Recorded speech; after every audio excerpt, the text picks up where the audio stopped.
right, Spencer Hall is here, Channel 6 newsletter, which I just read. We're going to talk about that in a second. He has, and I don't know if he was trying to hide it or not, he has NCAA football. Is that 14 over your shoulder? Yeah, that's 14. So I have a theory. Mm-hmm.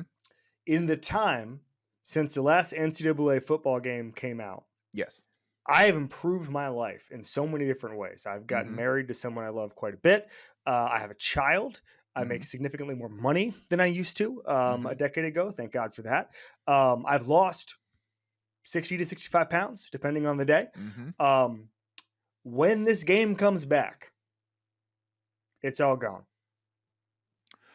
Okay, I'm further along on my walk with Jesus than you are. By that I mean older. So I'm gonna cue you in. Your panic over your obligations and the existential crisis of trying to do everything you need to do in the limited span of time you are afforded is realer now to you than it will be at any point in your life. You have a young child, right? 1 year Yeah, old. you're still like, oh my God, wolves, fire, the barbarians. You're in panic mode. So what you're going to do is you're going to naturally limit what you have to do, right? You're gonna limit your. Do you bleep things on this show? We bleep, yes. Sir. Yeah, you're gonna limit your fucking around. Okay, you might fuck around a little bit. That's fine. Okay, but I have a tip for you, and it's this. Do you see this? I do. It's a little polyhedral timer. Yep. Okay, and you pick a number, the amount of time you want to spend, and you click it, and it will go ahead and sound the alarm when it is time. If you are playing this game and you want to spend 30 minutes, put that timer down. And if you're in the third quarter, if you're in the fourth quarter, just turn it off. Turn it off. That's it. I'm telling you, you are going to be nostalgic for your ability to waste time, because you won't actually, at this age and with everything that you have on your plate, you won't be able to just while away 90 minutes to 3 hours building your dynasty and recruiting. You won't. I'm telling you, you simply will not. In fact, you'll kind of mourn that a little bit, is my guess. I don't know. I forget things after 12 hours now. And I can tell you specific plays from 2011. Jordan Futch, who never played at Miami ever, had a pick six for me over the middle of the field against Wisconsin in the national championship game. And every time anybody brings up Jordan Futch, he's from Chaminade High School in South Florida. Good prospect, didn't pan out. I wistfully think, remember that fake natty he won me.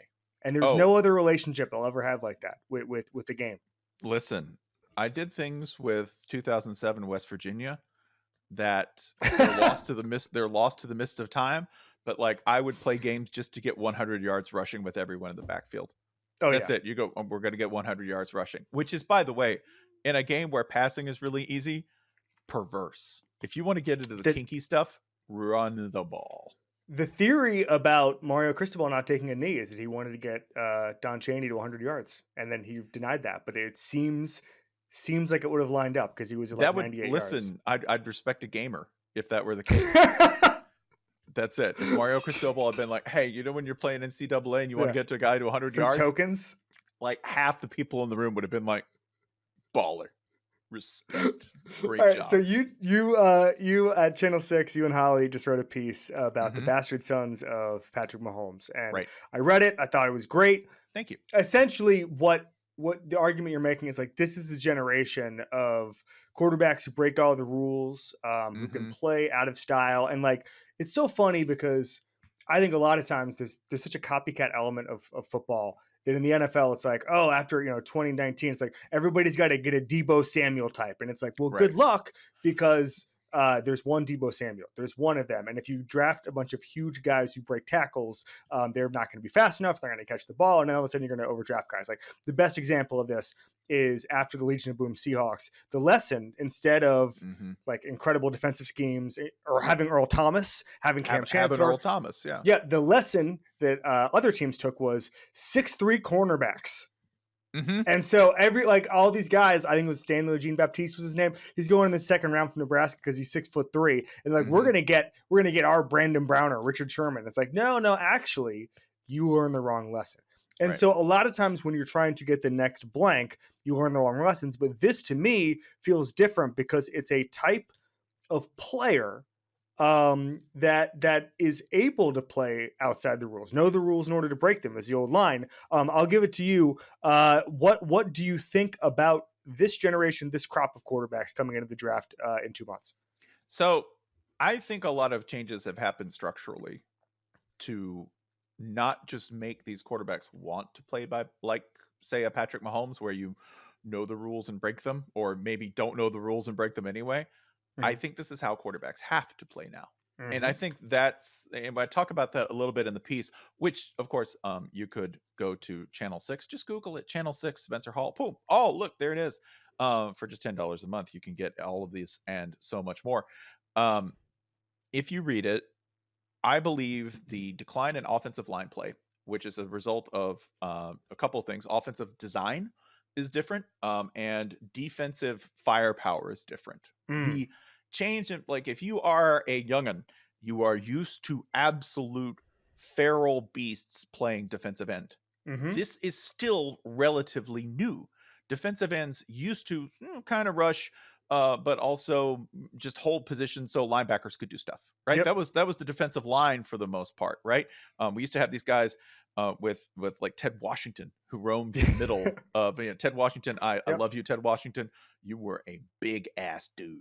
And that was basically your job. Your Tony Siragusas, they are extinct now, okay? Because everyone along the defensive line is, by a standard deviation of, at least one or two, so much more athletic and capable of doing so much more.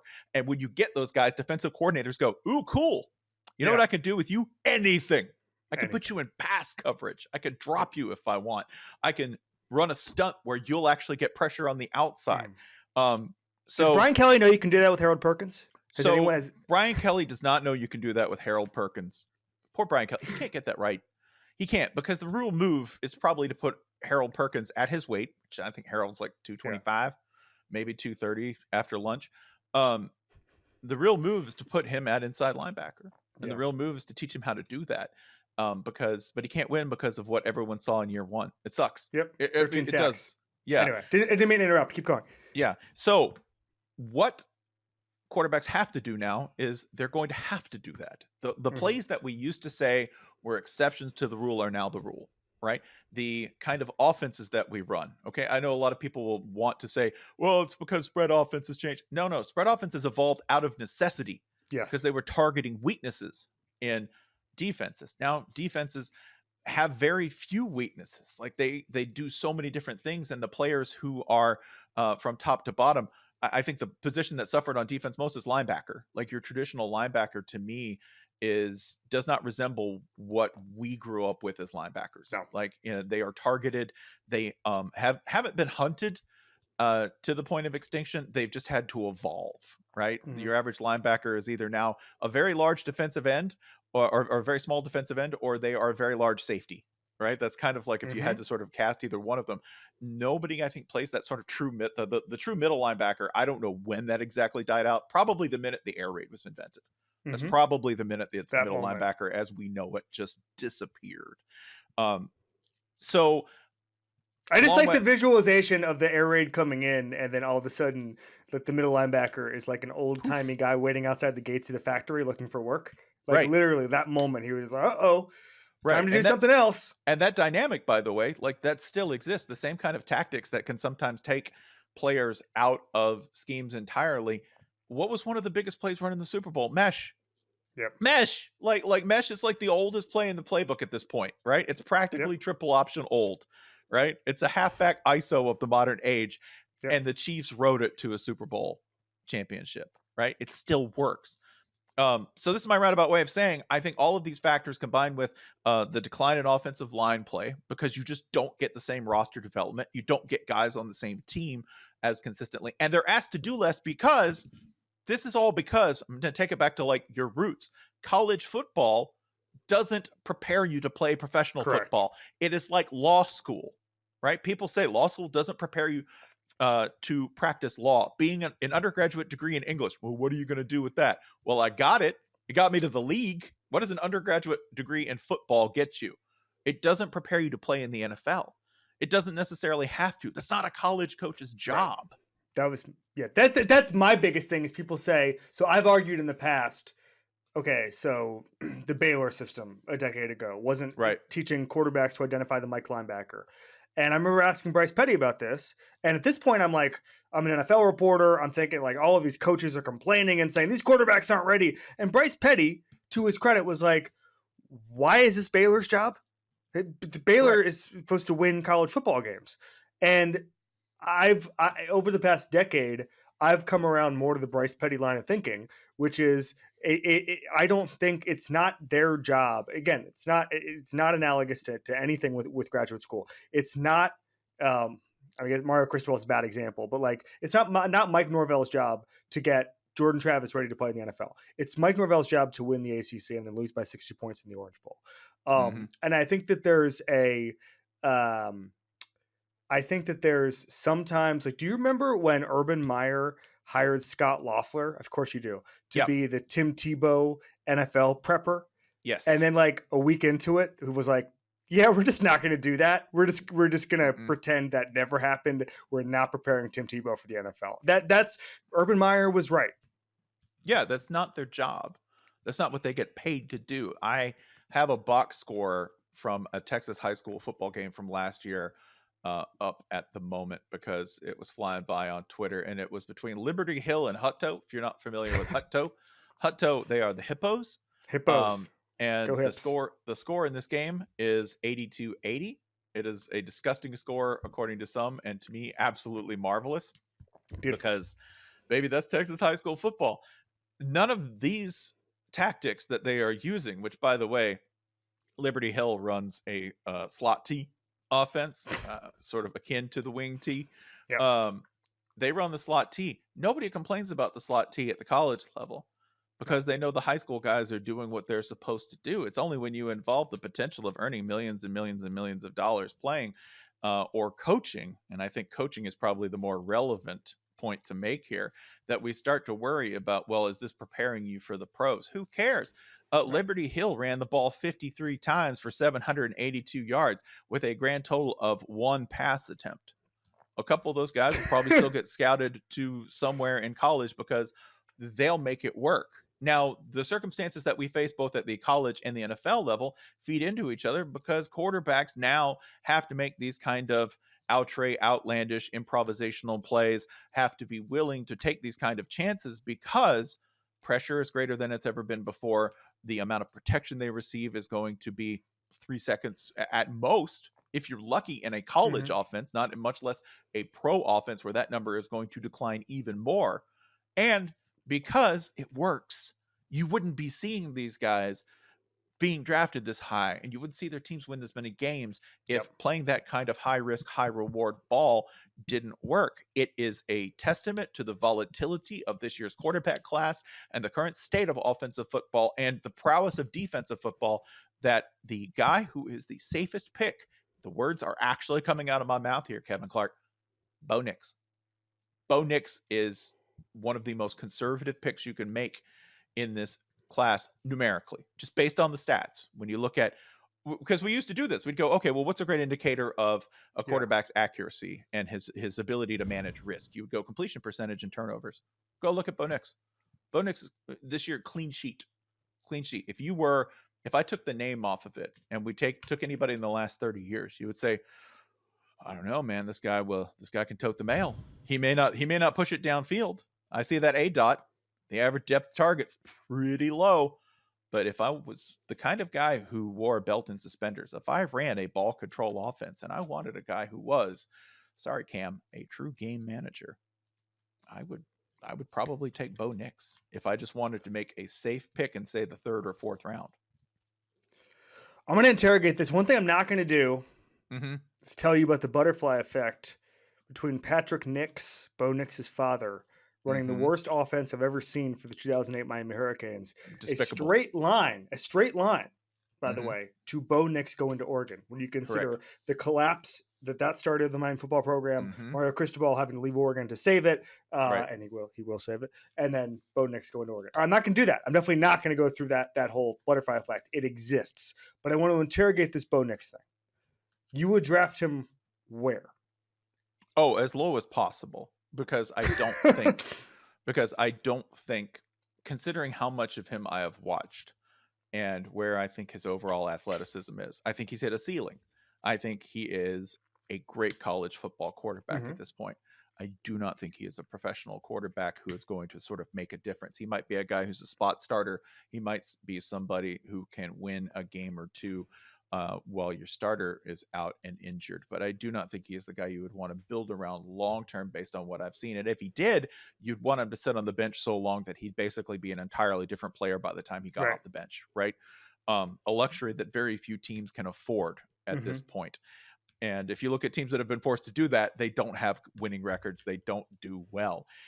But that said, he is the kind of guy who I saw go from hapless, like a guy who was as random a player as you could possibly imagine, with some talent and a whole lot of luck in every single direction his freshman and sophomore years, to somebody who, once he got in an offense that, you know, decided to help him out, and an offense where I think whatever teaching approach was happening at Auburn did not take as well as what they did at Oregon. Let me put it that way. Okay. Just to be as charitable as possible to everyone involved. He became an accurate passer, and they found out what he could do well and what he did. And they knew what he did poorly, and they did not do much of that.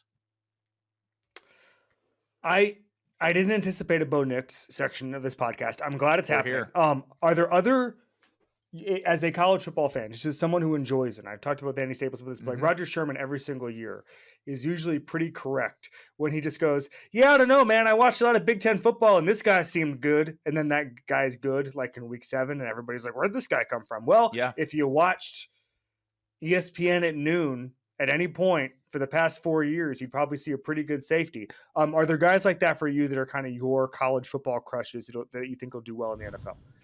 Yeah, I like Jared Verse from Florida State. Not that he's super under the radar. No, but in terms of what you're calling the Roger Sherman test, where you just go, I don't know, that guy blew up a lot of stuff, right? I don't know, this guy seems like a nightmare to play against. Yeah. This was who was the Tennessee defensive end who ended up playing for the Philadelphia Eagles and had a key fumble recovery? Derek Barnett. Okay, Derek Barnett's a great example. Derek Barnett to me is a guy who, when he went to the combine and when you looked at his measurables, you're like, I don't know, he's just kind of slow. But man, like, what an amazing turtle. He just ended up wherever the ball was. A guy who ends up wherever the ball was is the kind of guy we're talking about, who you go, That just happened to Derek Barnett again. I don't know if you've been following this, but he was released by the Eagles midseason for seemingly no reason. And then because he lost his job, and then he went to the Texans and had way more pressures from then on than anybody on the Eagles. So this just keeps happening where we have to keep going. I don't know. This Derek Barnett guy seems pretty good. Derek Barnett, who knew? Who knew besides anyone who's ever played with him? He's also on a lot of lists, but Marshawn Kneeland from Western Michigan, if you're a fan of Maction, man, he just consistently blew stuff up all the time, man. Like, he has a knack for that kind of thing. So I really liked him. I love, in terms of nose for the ball and a guy who makes strangely timely plays, and who, more importantly, I think everyone loves working with him, Kool-Aid McKinstry. Man, at Kool-Aid McKinstry, I know Terrion Arnold is going to get his flowers. I know that Dallas Turner is going to take a high draft pick. Kool-Aid McKinstry, in terms of secondary help, I've been watching a lot of defenders, and Kool-Aid McKinstry's just there. He's kind of always around the ball and really sort of, I think, understands flow. And to me, that used to be like, you can draft somebody for their physical attributes. That's fine. Obviously, we've seen Josh Allen. That can work. Okay. But I like guys who understand football as a game of flow, because football is now moving from, I think, slowly from a stationary sets where we get set, something explodes, and then we reset. I think it's moving from that to a game where I think more than ever we need to understand how plays flow into each other, because the game moves faster and because there is like less static war along the lines of scrimmage. They move a lot faster. So I think if you got guys who can understand flow and movement, I think like Kool-Aid McKinstry to me would have been a great soccer player, because I think he just gets the idea of where the play is going. Yeah, and that's the whole thing. And I remember somebody asking me a couple of years ago, by the way, you mentioned Jared Verse. Like, am I a homer in the NFL? Like, am I gonna be like, oh, Miami guys, blah blah blah? And I'm like, I'm just the opposite. when Jalen Ramsey is completely dominating us, Miami, I have so much respect for him that I'm just like, I'm actually in the bag for those guys because I'm just like, Lord help us. I just want this guy to go away. Jahmyr Gibbs at Georgia Tech, a great example where I'm just like, I don't know, man, this guy looks pretty good. Or like Kenneth Walker at Michigan State, again, against Miami. You're just like, the reason we're losing this game is because that team has that guy. So I think the NFL team should take that guy. And it's not hard. Yeah. What was it? Oh, I know what it was. I was reading this book about scouting in the 60s and the NFL scouting.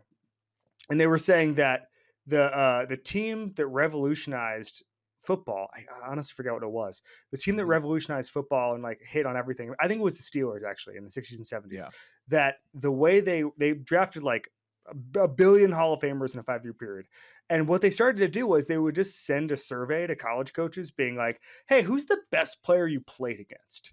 And then they would fill it out, and then they just took them. And it's like, oh, okay, that seems right. Like, what was the one?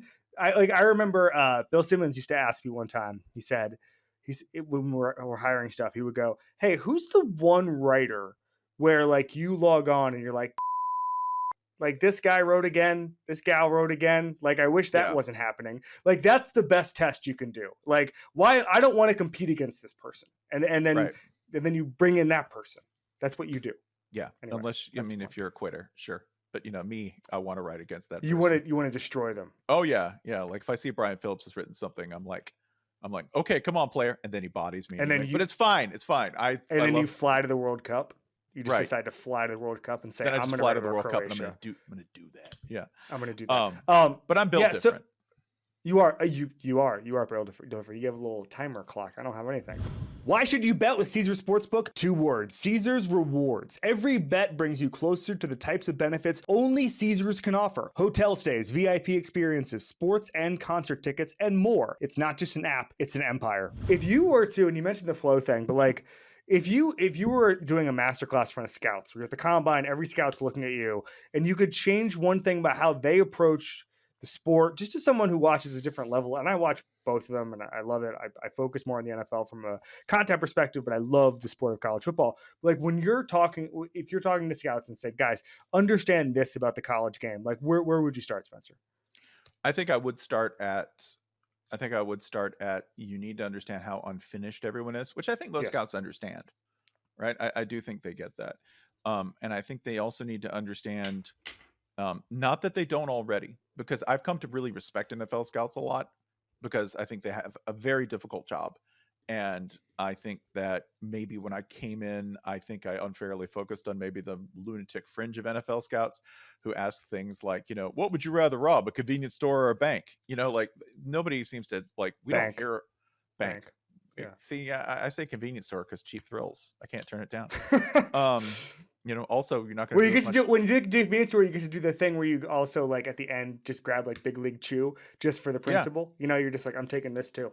I could do Raising Arizona, right? Be like, I'm taking these Huggies and whatever spare cash you got. But I respect them a lot because I think they have a difficult job, and I think the combine makes sense because I need my own data. I do. I need my own data. I need to make my own observations, and I need to have everything measured because there's a lot of money going into this stuff, and I don't know if all the combine is entirely useful. I hate that I'm saying this, by the way. We don't need to be doing incline bench. We just don't. It's cool. Like, we just do the incline bench because it's swole, because it's jacked. This is awesome. That's it. Why are we doing this? Well, we need to see how strong you are. It should be pretty apparent. But you know what? Don't ever stop doing it, right? Throw in a couple of more lifts, right? Just be like, how many pull-ups can you do? Turn it into the presidential fitness test. I don't care if you get cool numbers out of it, but it's not like you didn't know they were strong already, right? Yep. But I think if I could give them one more thing where I go, you should trust this maybe a little bit more. Know they're unfinished, and also I would seriously trust I would really trust the opinion of college coaches who faced these guys a lot more. Yep. Not that they don't trust it somewhat, but generally speaking, if you see a college coach who's successful go into the pros, they're pretty selective about who they take, but they do take these guys. Pete Carroll was my favorite example of this. Pete would get a guy and you'd go, oh, he knew. He watched that guy and was like, don't want to face that guy again. And didn't take Taylor Mays famously. That was the big thing. A guy who really should have been like a combine warrior based on how he looked. He was the model, but Pete knew he didn't pass the Derek Barnett test. He didn't pass the is he always around the ball? Does he understand the play? Does he know where things are going? Taylor Mays came up short on that end. But also, listen, jacked as hell. No one can ever take that away from bench. That's why you do the bench. Yeah, look, that's for the Taylor Mays of the world, and I don't want to take that away from them. By the way, I think that the team that did the survey of the opposing coaches was the Rams in the 50s. I don't want to give stolen valor to the Steelers. Maybe the Steelers are doing something else. I think the Steelers were the first ones to scout HBCUs, and that's their very successful. Which again, very successfully. Also, good idea in the 60s and 70s. Saban leaving. I feel like Saban was where you went. I studied recruiting in the South quite a bit.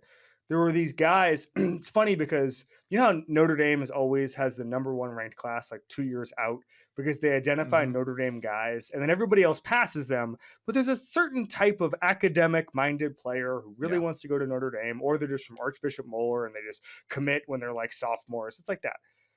Alabama was the magnet for guys who were just this is a business. I'm going to spend 3 years there. I'm going to hit the weight room, learn technique, and go to the NFL. That was that. I feel like Kirby coming in has changed that a little bit, especially on the defensive side of the ball. But Saban leaving does what to the pipeline from preps to pros? It will change the pipeline and diversify it somewhat. It'll shunt a bit of that over to Georgia, as if that wasn't already pretty skewed. I think also you'll get a different kind of player at Alabama because you just have different people recruiting them. So I don't think you're necessarily going to get the same kind of eval. I imagine that Kalen DeBoer is probably going to keep or probably has kept. I don't have the staff list in front of me, but I imagine a lot of that recruiting apparatus and the eval probably going to stay in place. I don't think, and not that that's a big surprise. It wasn't like Alabama was pulling, they did some of this, but it wasn't like they were pulling a whole lot of 2-star guys who turned out to be 5 stars. It wasn't like they were doing a whole lot of development from the 2-star up to the 5-star line. No, they weren't doing a lot of that because they were recruiting a lot of people that were already well recruited. There's also the effect of if Bama does find one of those guys, suddenly their stocks all rise. Ooh, Alabama's interested in that guy.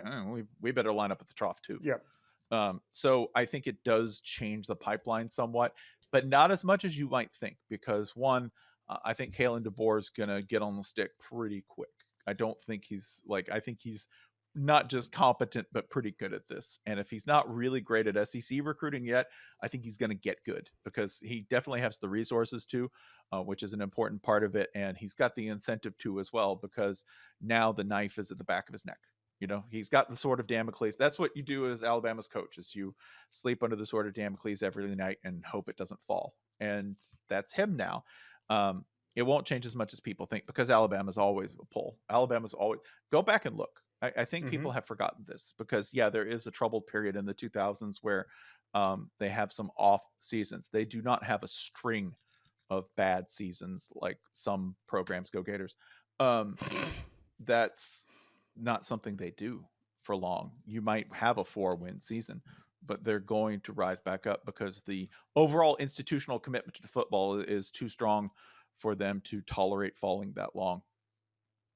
Also, now that the NCAA is dead, you can hire the dirtiest assistant coaches do whatever on the planet you want. With no fear of repercussion. I very quickly, I don't want to go down this rabbit hole. I believe the University of Florida, all in, is the best college coaching job in America. You're the flagship university of the most talent-rich place in football. You don't have a lot of competition for a lot of these guys, especially once you get north of West Palm or of Palm Beach County. Having said that, the one group of people that does not think this is a particularly good job happens to be the people running the University of Florida. That's correct. Yeah. And as to why, you would have to ask them, because right now Florida is a case of mismanagement. It's a case of mismanagement from an athletic director who probably should have been fired already. Let's take the probably off that. Should have been fired already for things having nothing to do with football whatsoever. And hopefully will be fired. If Scott Strickland is listening, out, leave. But put your keys on the desk. He might be. I mean, we're a minute 31. So it's possible he tuned out earlier, but we could move this to the front if that's a problem. Yeah, that'd be fine. But that's an issue because they've made poor hiring choices. It's also an issue because like a lot of things in the state of Florida, their NIL program was initially disorganized, and their booster programs can sometimes be disorganized. I think you've seen that a great talent in coaching is taking all of your supporters and the people who write checks and getting them in line.